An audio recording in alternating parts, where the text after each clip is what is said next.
Hello दोस्तों, reader books club में आपका फिर से स्वागत है। आज हम बात करेंगे बुक जिसका नाम है 17 एंटी प्रोक्रेस्टिनेशन हैक्स, जिसे डोमिनिक मैन ने लिखा है। डोमिनिक एक ऑस्ट्रेलियन ऑथर हैं जिनकी बहुत सी किताबें पब्लिश हुई। उनका मेजर फोकस इसी बात पर रहा है कि रीडर्स को उनके बेस्ट वर्जन बनने में मदद की जा सके, उनको ऐसे टूल्स देकर जो उनकी मदद करें उनके फुल पोटेंशियल और सफलता तक पहुंचाने के लिए, जो वो हमेशा से चाहते थे। ये एक ऐसी किताब है जिसमें वो लिस्ट दी गई है जो सबको आलसी बनने से रोकने में, काम को टालने और काम को पूरा करने में मदद करती है। काम को टालना कुछ ऐसा है जिसे सभी लोग रिलेट कर सकते हैं। ध्यान भटकना और बेकार के काम पर ध्यान देना बहुत आसान है। इस किताब में बताए गए तरीके अपनाकर आप अपने रोज के काम कर सकते हैं, साथ ही टालने के जाल से बच सकते हैं। अगर आपने अब तक हमारे चैनल को सब्सक्राइब नहीं किया है तो इससे पहले कि आप वीडियो में खो जाएं, इमीडिएटली चैनल को सब्सक्राइब करें और वीडियो को लाइक भी कर दें। आप हमारे चैनल को ज्वाइन करके लाइव बुक वर्कशॉप्स के भी बेनिफिट ले सकते हैं। हमारा चैनल यूट्यूब के बेस्ट समरी चैनल में से एक है। हमारी वीडियोस कभी कभी थोड़ी लंबी हो सकती है क्योंकि हम वीडियो और बुक के कंटेंट पर कभी भी कॉम्प्रोमाइज नहीं करते, इसलिए वीडियो को एंड तक देखना जरूरी है। तो चलिए फिर ऐसे 17 हैक्स के बारे में जानते हैं जिनसे आप कभी भी पीछे मुड़कर नहीं देखेंगे और सिर्फ आगे ही बढ़ते जाएंगे। इंटेलिजेंट पीपल प्रोक्रेस्टिनेट मोर। आपको ये समझना होगा कि आप जितने समझदार होते हैं उतना ही आप खुद को टालता हुआ पाएंगे। अगर आप बहुत समझदार हैं तो आप किसी भी काम का नतीजा देख सकते हैं। आपको एहसास हो जाएगा कि ये बोरिंग या डिफिकल्ट हो सकता है, इसलिए आप उसे ऐसे काम से टाल देते हैं जो ज्यादा मजेदार हो सकता है। असल में जो लोग थोड़े कम समझदार होते हैं वो सीधे तौर पर काम करने में लग जाते हैं जो उनके सामने होता है, इसलिए किसी काम के बारे में ज्यादा सोचना उसको टालने तक ले जाता है। हालांकि इसका एक हल है जिसका नाम है next action habit. The next action habit ये टालने और उस एहसास से बचने का एक तरीका है जो आपको एक नया काम शुरू करने पर आता है। इसका मतलब यह है कि आपको किसी बड़े काम को छोटे छोटे काम में बांट लेना चाहिए। आपका काम बड़ा हो सकता है जिसमें घंटों लग सकते हैं, पर अगर आप सिर्फ पहले स्टेप पर ध्यान दें तो आप उस काम को ज्यादा तेजी से खत्म कर सकते हैं। आप आगे बढ़ने के लिए सिर्फ अगले कदम पर ध्यान दें और उसे करें। मोमेंटम इज की। प्रोडक्टिव लोग प्रोडक्टिव रहने की कोशिश करते हैं। ये लोग एक रफ्तार सी बना लेते हैं। वो एक काम शुरू करते हैं, फिर दूसरा करते हैं और करते जाते हैं। एक काम को पूरा करना और गर्व का एहसास आसानी से दूसरे काम को पूरा करने तक ले जाएगा। एक बार आपने शुरू कर दिया तो आपको कंटिन्यू करना आसान होगा। Make a tasty to do list.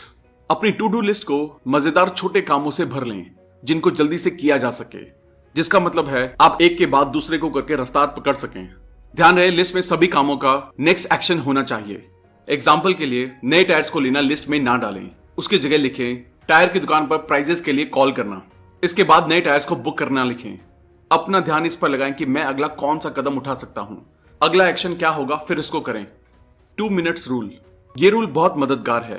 ये बहुत सी प्रोडक्टिविटी बुक्स में लिखा है और बहुत ही पॉपुलर तरीका है। अगर आपके सामने कोई भी ऐसा काम है जिसे कुछ मिनट्स में किया जा सकता है या ऐसा कुछ भी जो 2 मिनट के अंदर किया जा सके तो उसे तुरंत करें, उसमें देरी ना करें। अगर आपको एक ईमेल आता है जिसका एक लाइन में रिप्लाई करना है तो उसे उसी वक्त कर दें। कोई भी काम जो 2 मिनट से कम में हो सके उसे तुरंत करें। Macro goals and micro quotes. अगला तरीका एक ऑथर के नजरिए से समझने की कोशिश करें। एक किताब लिखना ऐसा काम है जिसमें महीनों से लेकर सालों तक का वक्त लग सकता है। उत्साहित रहना मुश्किल हो सकता है, स्पेशली तब जब ऐसा लगे कि कोई भी प्रोग्रेस नहीं हो रही है। एक नया तरीका है अपनी प्रोग्रेस को नापने का और वो है 15 मिनट्स इंक्रीमेंट्स। किसी भी काम पर 15 मिनट तक काम करने पर खुद को एक जीत का एहसास कराना। आपको अपने कामों को ऐसे बांटना है कि आपको ज्यादा असरदार महसूस हो और साथ ही आपको लगे कि आप लगातार प्रोग्रेस कर रहे हैं। मैक्रो गोल्स सेट करें। अपने गोल्स और काम को बैलेंस करने के तरीके को ढूंढें। Time blocks. जब आप ये सोचते हैं कि कब, कहां और कैसे आप एक काम को पूरा करेंगे तो आप खुद से एक कमिटमेंट करते हैं जिसे तोड़ना मुश्किल है। आप इस काम को हफ्ते में किसी दिन कर लेंगे, उसकी जगह आपको उसके लिए एक वक्त फिक्स कर देना चाहिए। ये टालने से बचने के लिए बहुत जरूरी है। सबसे पहले ये डिसाइड करें कि आप काम कब करना चाहते हैं। सोचें कि वो कब से पेंडिंग है और उसे पूरा करने में आपको कितना वक्त लगेगा। इस काम को करने के लिए जरूरी वक्त को ब्लॉक कर दें। इसे फिजिकल या ऑनलाइन कैलेंडर में भी डाल दें। अपने वक्त के साथ थोड़े उदार रहें क्योंकि कभी कभी कोई काम उम्मीद से ज्यादा वक्त लेता है। फाइनली, जब उस काम को करने का वक्त आए तो हर डिस्ट्रैक्शन को हटाएं ताकि आप पूरी तरह से उस काम पर ध्यान दे सकें। इंटरनेट ब्राउजर को बंद करें, ईमेल को बंद करें और फोन को साइलेंट कर दें। उस काम को करने के अलावा खुद को कुछ ना करने दें। But in the chair method. ये तरीका 100% असरदार और सिंपल है। आपको बस इतना करना है कि कोई भी काम करने के लिए कुछ वक्त के लिए कुर्सी से चिपक कर बैठ जाना है। ध्यान रहे कोई भी डिस्ट्रैक्शन ना हो।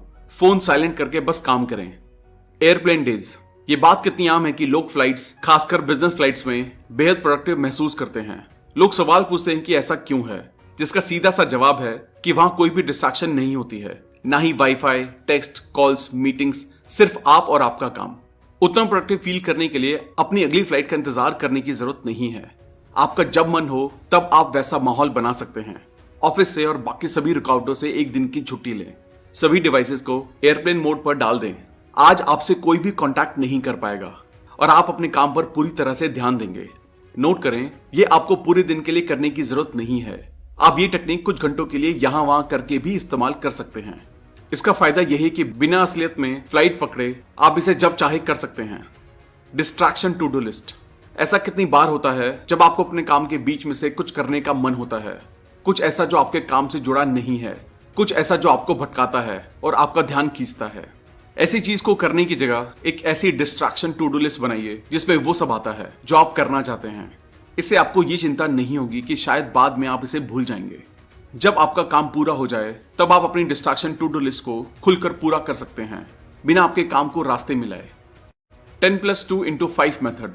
अगला तरीका आपके दिन को बांटने में इस्तेमाल किया जा सकता है। इसमें 60 मिनट अलग से बैठना और अपने काम पर ध्यान लगाना आता है। सबसे पहले अपने कंप्यूटर, वॉच या फोन पर 10 मिनट का टाइमर लगाएं। 10 मिनट के लिए आप बिना डिस्ट्रैक्शन के काम पर ध्यान दें।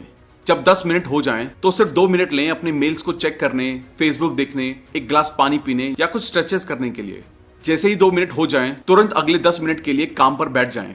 इस साइकिल को 5 बार दोहराएं और आप 60 मिनट तक अच्छे से काम कर पाएंगे। ये बीच के छोटे छोटे ब्रेक्स आपको रिफ्रेश और रीफोकस करने का मौका देते हैं। Deadlines can be powerful.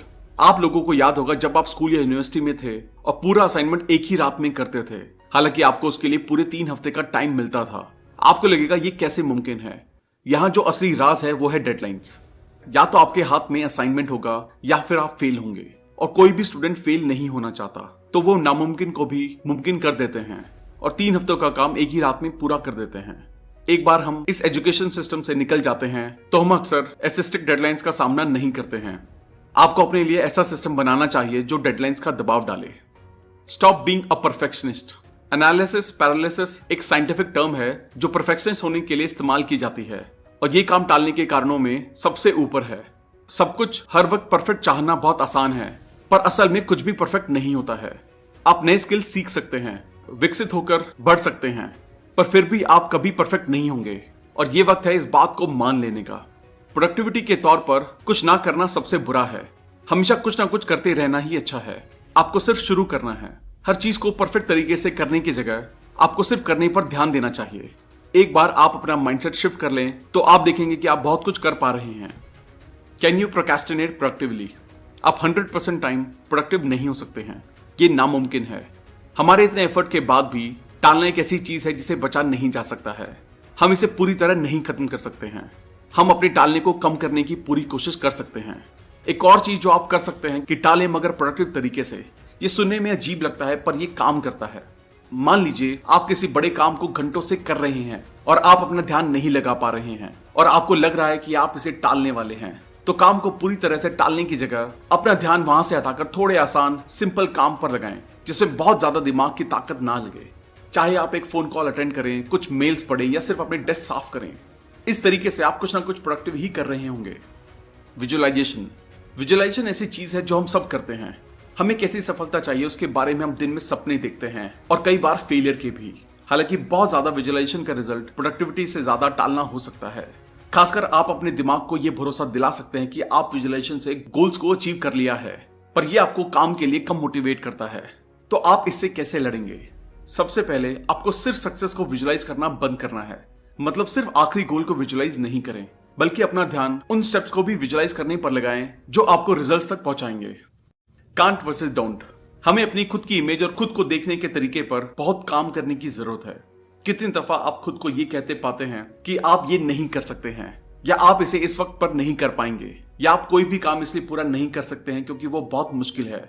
इस तरह का दिमाग बहुत नुकसानदेह है और सिर्फ टालने को बढ़ावा देता है। मैं नहीं कर सकता बहुत नुकसानदेह है, नहीं करता आपको दमदार बनाता है।